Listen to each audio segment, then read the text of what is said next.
হাদিস এরকম।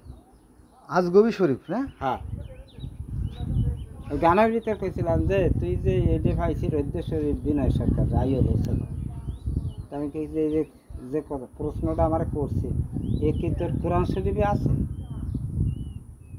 তা শেষ ছোটো তোর কবে না, আমি কি এটা কোরআন শরীফ নেই, এটা হলো আজগবি শরীফে আছে। তারপর মানুষ আসতে আসতে গুলো গেল কীভাবে, এটা আমাকে একটু বুঝাই দিতে হবে। কিন্তু ওর কাছে আসলে উঠলে জিজ্ঞেস করবেন যে কত পড়ায় আছে, তো ও পাইছে কোথায়,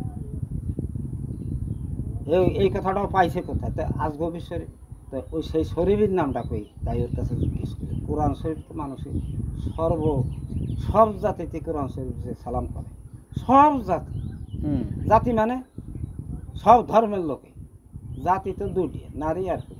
কোরআন ঠিক আছে, কিন্তু এটা কোরআনে ওই যে আজগবি শরীফের মতো ব্যাখ্যা বিশ্লেষণ করে মানুষকে মানুষ মুসলমানকে একেবারে পানি এড়িয়ে লাগবে, এইটুকু কোথা থেকে হাদিসের সাথে জড়িত নাই কাম ধরে তো আল্লাহ ধ্বংস হয়ে গেছে। তো শোনেন, এই 57টা মুসলিম কান্ট্রির এই 10-12টা যেটা আছে উন্নত, তারা খালি যে প্রাকৃতিক সম্পদের উপর নির্ভরশীল। এরা কাজ করে খাওয়ার মতো একটাও নাই, এদের মাথায় গোবর, বুঝছেন?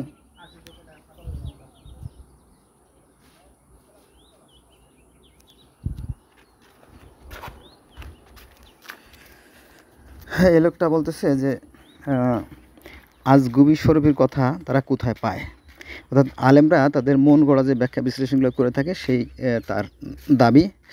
এখন এই আলেমদের বিরুদ্ধে দাঁড়াবার সাধ্য আছে কার বলেন?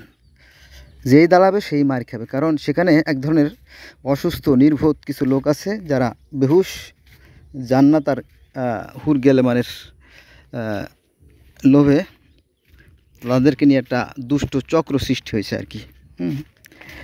মূল কথা হচ্ছে যে কোরআনের সঠিক বাস্তবায়ন দরকার। কোরআনে যে বিধান আছে সেটার বিধান অনুযায়ী যারা সমাজ পরিচালনা করে তারাই মূলত কাফের, তারাই মূলত মুরতাদ, তারাই মূলত মুনাফিক, তারাই মূলত বেঈমান।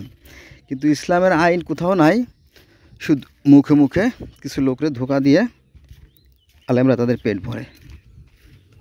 এটা খুবই কষ্টকর এবং জাতিকে ধ্বংস করে দিচ্ছে তারা। কেউ কেউ বুঝতে পারলেও কিছু বলতে পারে না।